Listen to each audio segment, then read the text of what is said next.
Euh, Bonjour chers amis. Vous imaginez très bien que c'est étant très révolté que je peux me permettre de discuter avec vous maintenant. C'est pas dans nos habitudes et particulièrement dans mes habitudes non seulement de faire des directs mais peut-être d'intervenir à ces heures où je sais que beaucoup d'entre vous euh, sont occupés d'un point de vue professionnel, mais l'heure est à la colère. À la colère, mais pas à la résignation, mais également au devoir de résistance. Le devoir de résistance, c'est ce qui s'impose à nous aujourd'hui. Je sais que vous avez vu et vous voyez très bien les images en circulation, notamment l'image qui donne froid au dos, l'image qui traduit toute la barbarie de ce régime, toute la sauvagerie, tout le processus d'animalisation de la société dans laquelle nous trouvons. Cette image où le vice-président, le premier vice-président du mouvement pour la renaissance du Cameroun, Mamadou Mota, est visiblement dans un pick-up de la gendarmerie, torse nu, sale, ayant certainement subi des coups de matraque avec un policier qui pose ses pieds sur une partie de son corps. Et sans compter, quand vous regardez très bien la scène, il y a d'autres personnes qui sont assises, qui sont couchées avec des gendarmes sur eux. C'est-à-dire que les images sont très violentes.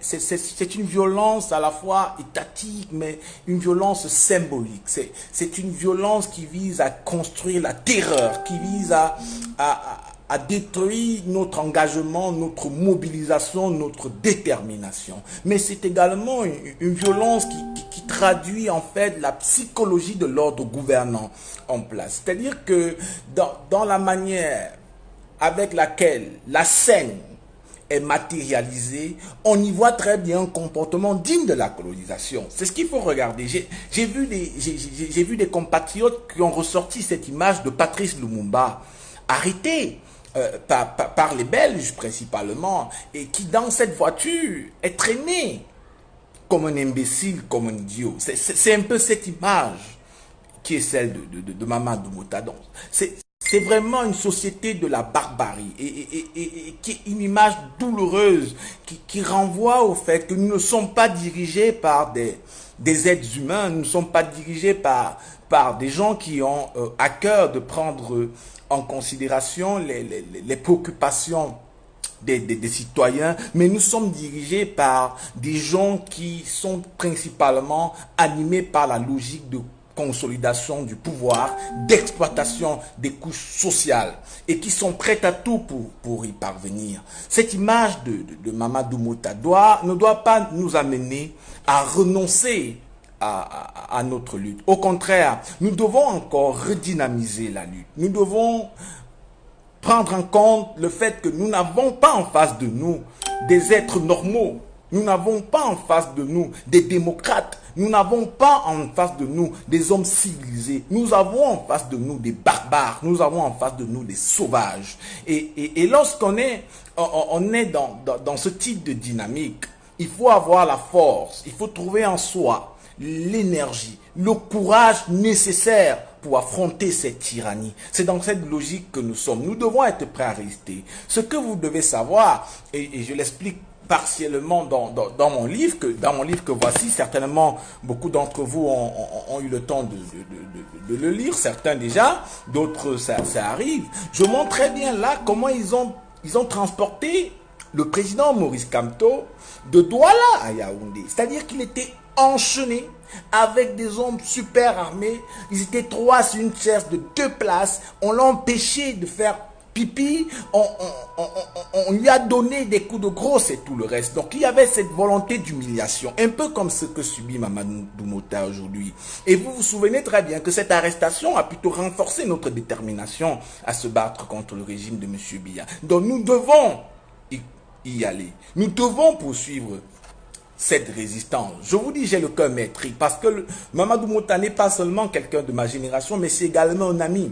Donc, la logique dans laquelle je suis, c'est la défense également d'un ami à moi qui se retrouve malheureusement entre les mains d'une bande de sauvages qui ne prennent pas en considération la question des droits de l'homme. Mais maintenant, pour revenir, ceci étant dit, pour revenir au contexte, il faut dire qu'il y a véritablement dans ce pays une volonté de nous amener à faire ce que pour l'instant nous n'avons pas prévu, c'est-à-dire prendre les armes. Il faudrait que ceux qui nous écoutent, ceux qui m'écoutent actuellement, sachent que ce n'est pas parce que nous avons peur d'eux que pour l'instant nous appelons la modération. À la retenue, nous voulons passer par des voies démocratiques. Ce n'est pas parce que nous avons peur de vous. Non, nous n'avons pas peur de vous. C'est que nous estimons que le peuple camerounais, qui est un peuple très pacifique, a les moyens d'obtenir par des voies légitimes, notamment la démocratie, le changement au Cameroun. C'est la raison pour laquelle nous n'optons pas encore pour cette dynamique. Ce qui ne veut pas dire que nous ne savons pas que face à une dictature la plus vieille satrapie d'Afrique, face à un régime aussi sauvage que M. Biya, il n'y a que la dimension militaire qui puisse l'amener à reculer. Nous le savons très bien. Il faut, c'est-à-dire que ne sous-estimez pas notre intelligence. Ne pensez pas que nous avons peur de vous. Nous n'avons pas peur de vous, mais nous voulons limiter au maximum les dégâts. Parce que cette violence que vous prêchez, cette violence que vous créez, cette tentative de déshumanisation, même pas la tentative, cette déshumanisation, cet ensauvagement de la société dans laquelle nous nous retrouvons aujourd'hui ne profitera à personne. Vous pouvez en être sûr. Maintenant, nous sommes dans une situation où on essaye d'évaluer les dégâts. Quels peuvent être les dégâts si nous décidons d'aller dans les mêmes dynamiques que vous? C'est de cela qu'il est question. On ne peut pas continuer à vivre, à discuter, à négocier avec des gens qui sont inaptes à toute forme de dialogue, à toute humanité. À un moment donné, nous serons contraints d'utiliser les armes que vous utilisez. On appelle cela également l'équilibre de la terreur. Nous pouvons y être. Nous ne pouvons pas continuer à accepter que des citoyens qui ont exprimé démocratiquement, librement, leurs opinions soient arrêtés et torturés par des forces de sécurité. C'est inacceptable et c'est intolérable.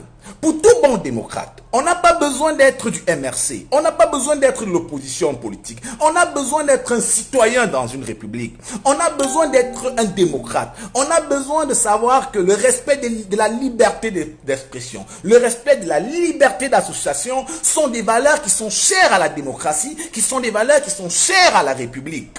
Ce n'est pas une question d'appartenance politique. Parce que cette déshumanisation à laquelle les militants de l'opposition politique et principalement du MRC font face aujourd'hui peut être retournée, y compris contre ceux qui aujourd'hui estiment qu'ils ne doivent pas s'associer à cette dynamique. C'est une question de principe. Dans aucune société où les droits de l'homme sont respectés, dans aucune société qui se voudrait démocratique, on ne peut traiter des êtres humains comme des sauvages. C'est inacceptable et ce n'est pas normal. Les images que nous avons aujourd'hui sont à l'image de celles vécues par les anglophones. Et il y a une image qui est assez illustrative. C'est ces étudiantes anglophones qui ont été transportés, sales, roués dans la boue, dans un camion et que nous avons projeté. Je me souviens très bien, c'est moi qui mets cette photo dehors à l'époque. C'était cette même image que nous avons aujourd'hui.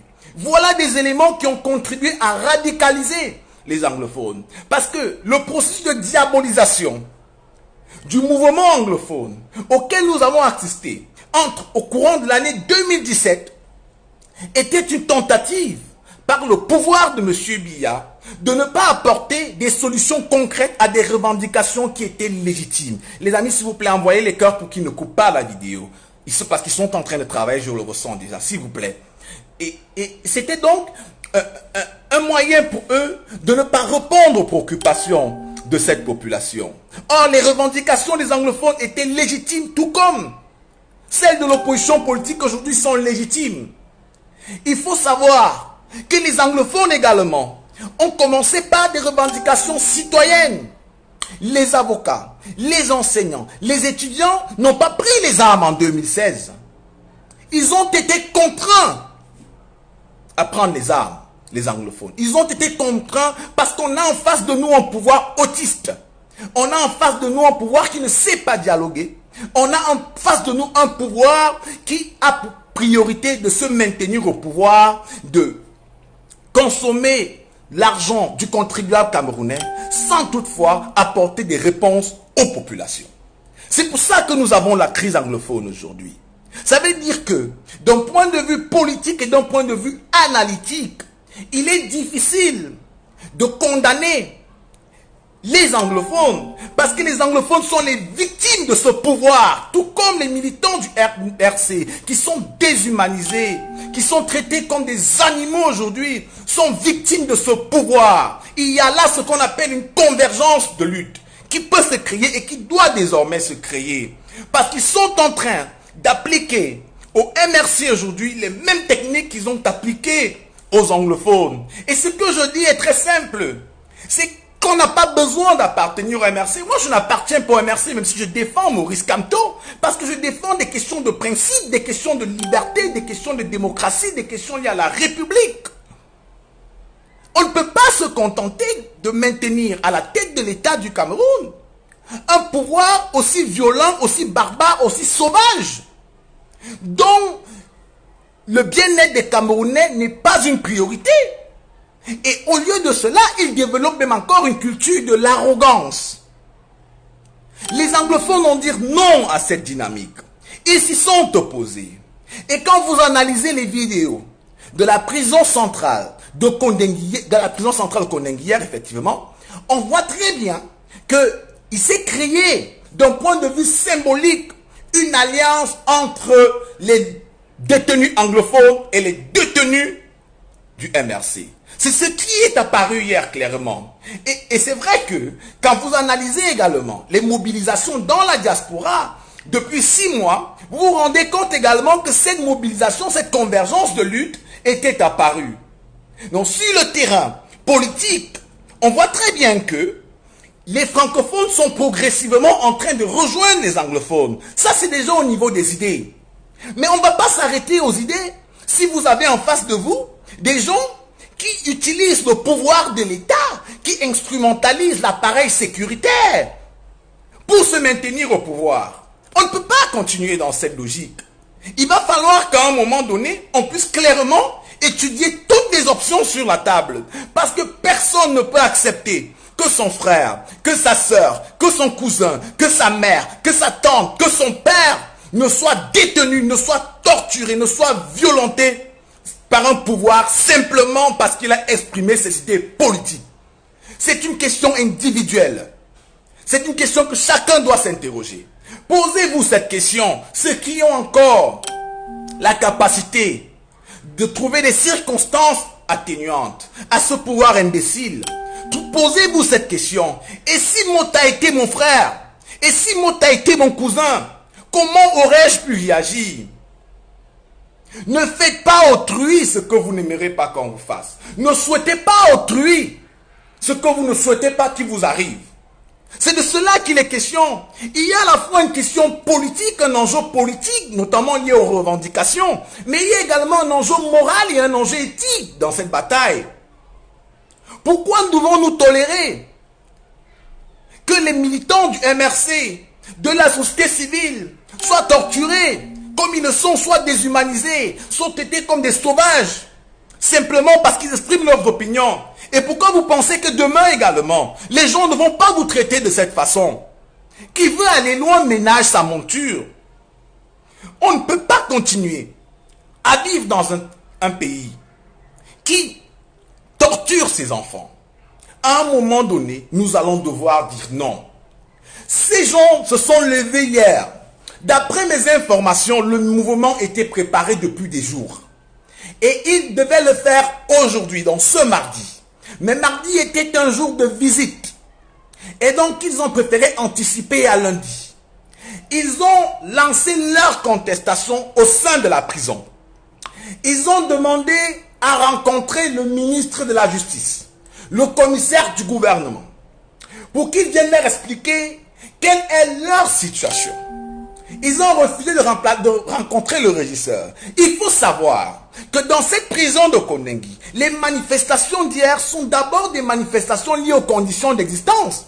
Vous avez dans la prison de Kondengi des pères de famille, des jeunes qui ont été arrêtés il y a 3 ans et qui n'ont pas de jugement. Pendant ce temps, ces magistrats, ces procureurs, ils vont chez eux, ils dorment chez eux, ils ont leurs femmes, ils entretiennent leurs enfants. Est-ce que vous avez pensé aux familles de ces détenus? Est-ce que vous avez pensé à ces détenus eux-mêmes? 3 ans sans jugement est inacceptable dans une république.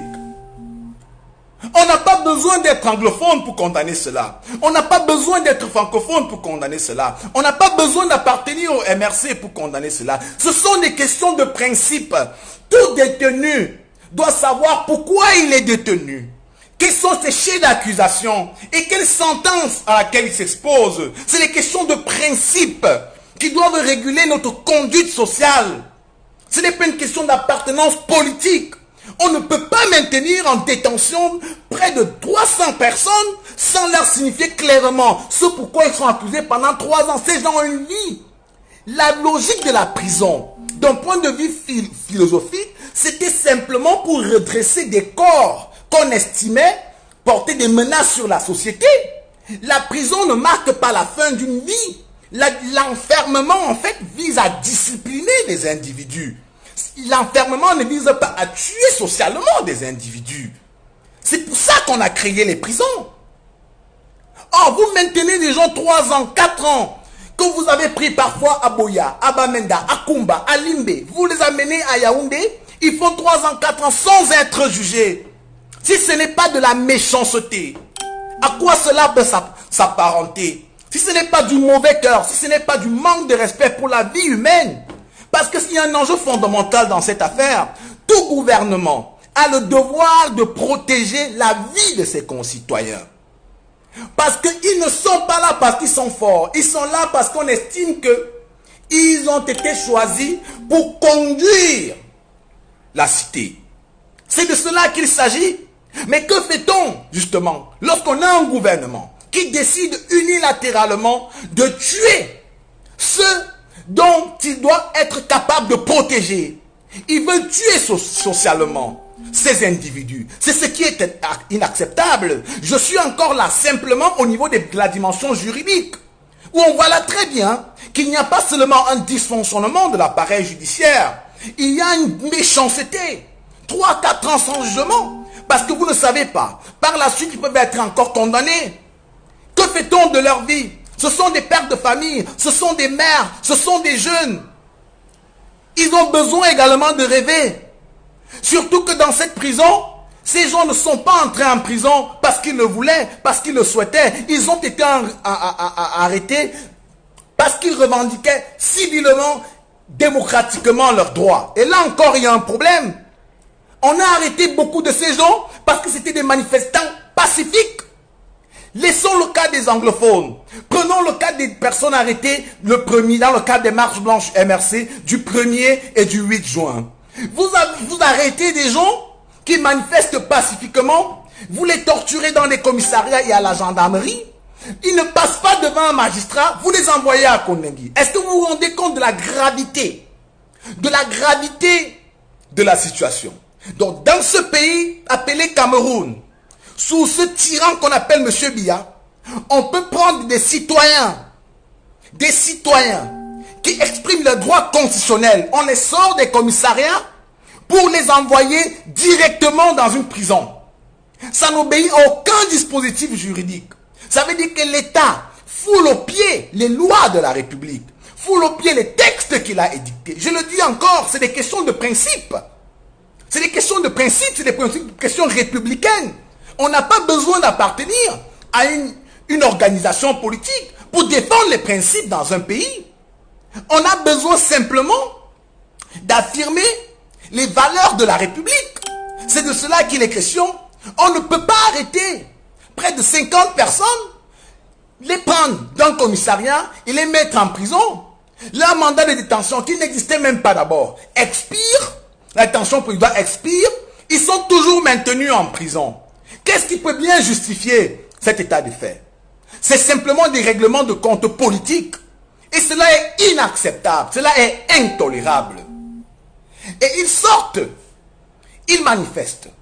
Je reviens d'abord même sur les conditions maintenant de vie. La prison de Kondengi a été construite pour 4500 personnes. Mais elle abrite aujourd'hui près de 8000 détenus. C'est-à-dire que la population carcérale a été multipliée par 2. Comment fait-on pour gérer 8000 prisonniers dans une prison qui doit avoir 4500 personnes? Il y a donc un surpeuplement de la prison de Kondengi. Là encore, M. Biya n'a rien fait. On ne peut pas voir qu'est-ce qu'il a construit, ce monsieur. Qu'est-ce qu'il a finalement construit? Même les prisons, il n'a même pas pu construire dans ce pays.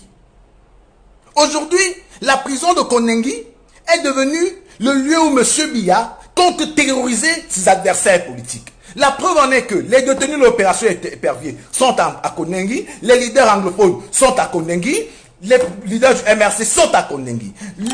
La prison de Kondengi est une prison politique aujourd'hui. Elle n'a plus rien à voir avec ce que était l'objectif de sa création. Ils sont sortis hier. Ils ont exprimé leur courroux. Ils n'ont ni envoyé le ministre délégué, M. Momo, qui passe tout son temps sur Facebook à jouer au fou, rencontrer les détenus. Ils n'ont ni envoyé le commissaire du gouvernement, ni le procureur de la République. Ils ont attendu la nuit pour lancer une opération militaire. S'il n'y avait pas dans leur comportement une volonté de réprimer, ils auraient négocié en journée. C'est de cela qu'il est question. C'est de cela qu'il est question. Ces gens ont tout fait pour intervenir dans la nuit afin d'empêcher à l'opinion publique nationale et internationale de connaître les dégâts et les crimes qu'ils ont perpétrés. C'est pour ça qu'ils sont intervenus dans la nuit. Mais ils n'ont pas voulu discuter avec des gens qui sont dans le droit de leur dire « il y en a marre, on ne peut pas accepter cela, on ne peut pas tolérer cela ». Parce que j'estime que les manifestations d'hier à la prison de Kondengi sont légitimes.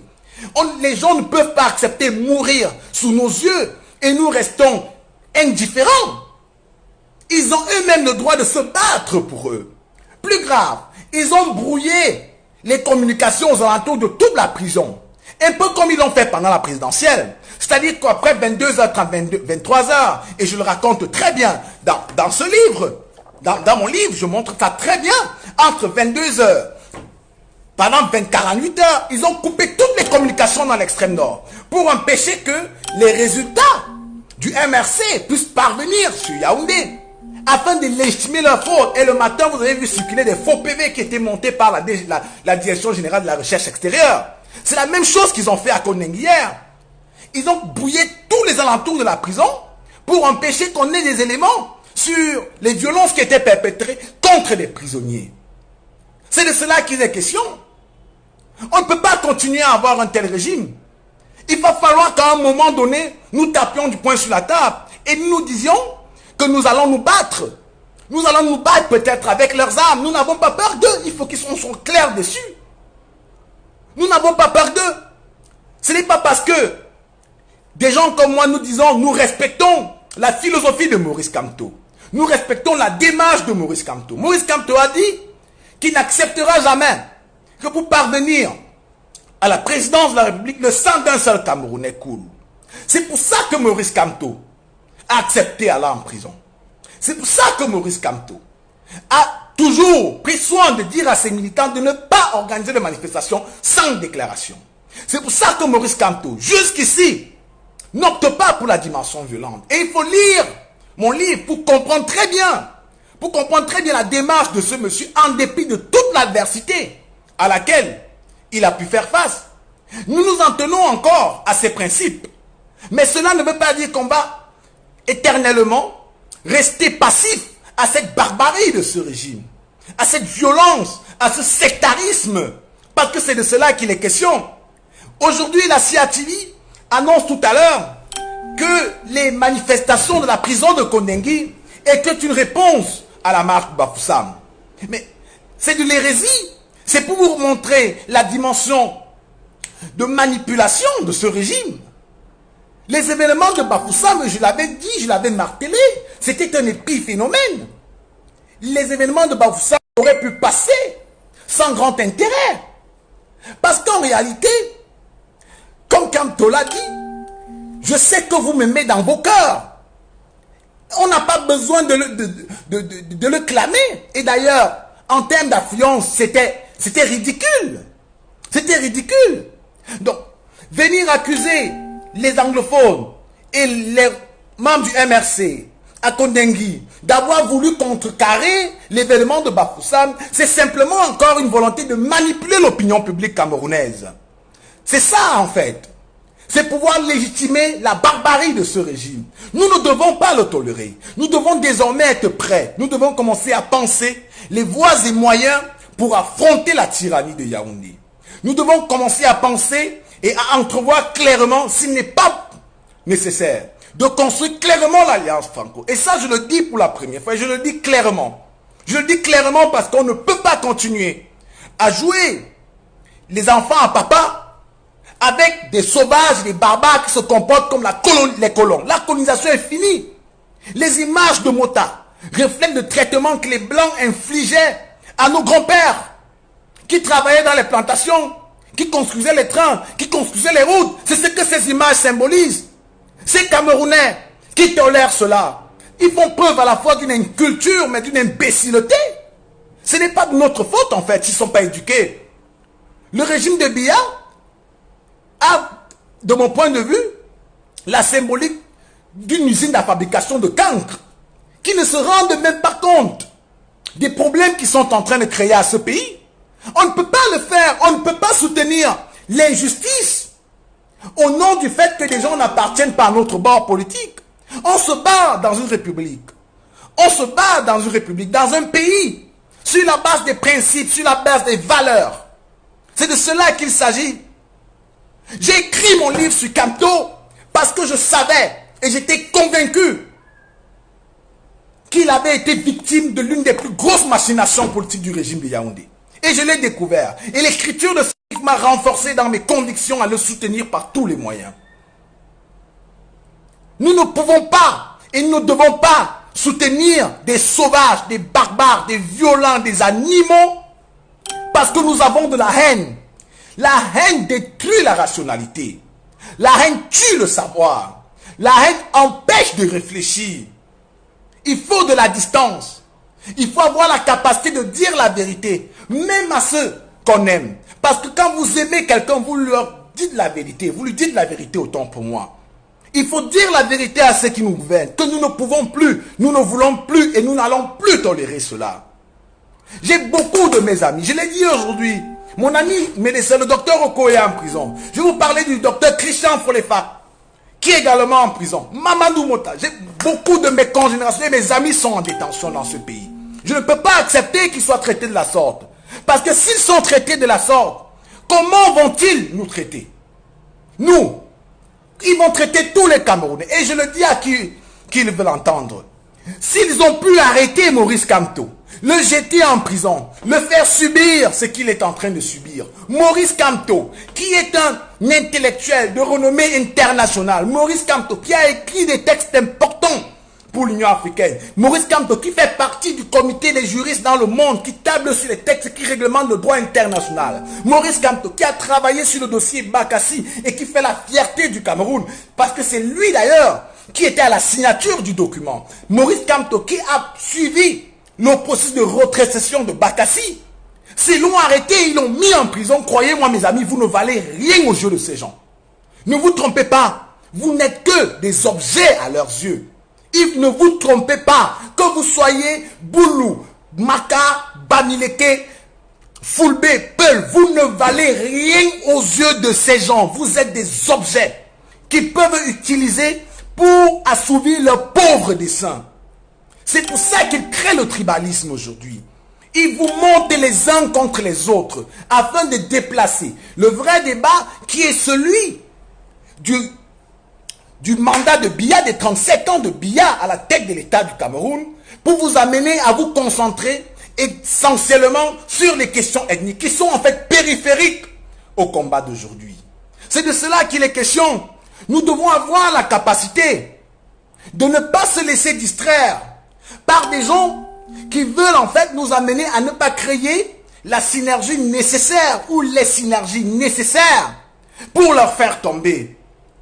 Mais aujourd'hui, nous devons encore être plus déterminés. La résistance doit s'accroître. C'est la raison pour laquelle je suggère déjà aux éléments de la base qui peuvent m'écouter de préparer des manifestations pendant l'été, de tout le mois de septembre, devant toutes les représentations diplomatiques et plus particulièrement sur Paris.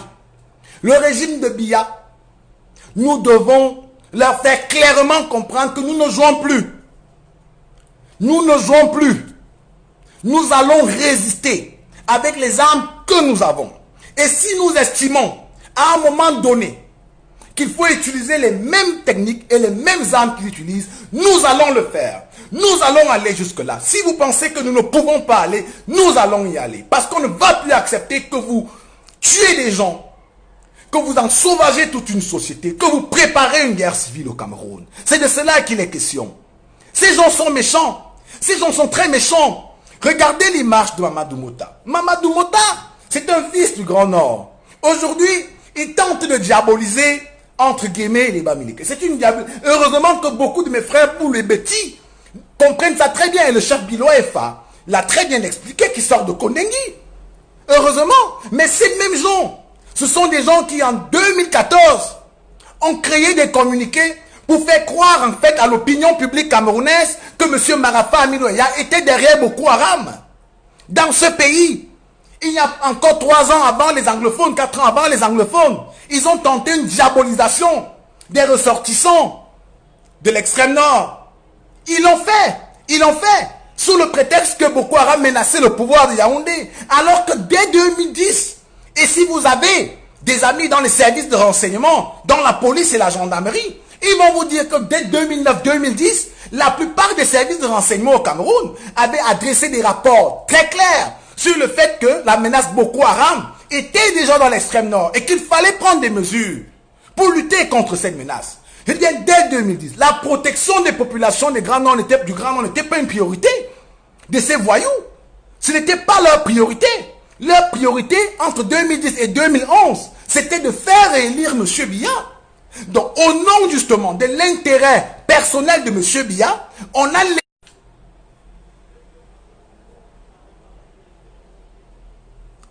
Est-ce que vous me recevez?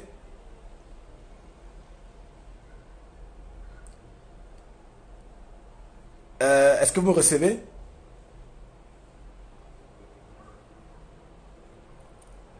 Et non, ils ont appliqué la même chose aujourd'hui sur Maurice Kamto. Ils ont fait réélire M. Biya en 2011 et c'est à partir de 2012 qu'ils commencent à travailler sur Boko Haram. C'est de cela qu'il est question. Chaque fois que ce pouvoir a toujours été en difficulté, ils ont principalement mobilisé la question identitaire pour détourner l'attention des masses, pour détourner l'attention des Camerounais qui souffrent aujourd'hui. C'est un pouvoir qui est en difficulté. C'est un pouvoir qui est acculé. C'est un pouvoir qui est au bout. Mais c'est un pouvoir qui ne réfléchit pas. C'est un pouvoir qui ne réfléchit pas parce qu'ils sont tellement dans la logique de la conservation du pouvoir qu'aujourd'hui leur préoccupation n'est pas de répondre aux problèmes du peuple camerounais. Leur préoccupation, c'est la conservation du pouvoir. C'est la raison pour laquelle ils peuvent investir des milliards de francs CFA pour financer une guerre sauvage et inutile dans la zone anglophone. Ils peuvent investir des milliards de francs CFA pour alimenter le RDPC, pour corrompre les chefs traditionnels, pour corrompre les militants, pour corrompre les activistes. Ils peuvent donner des milliards de francs CFA aux services de sécurité pour mener des opérations. Leur préoccupation, ce n'est pas le peuple camerounais. Nous avons là aujourd'hui la crise des devises. Nous avons aujourd'hui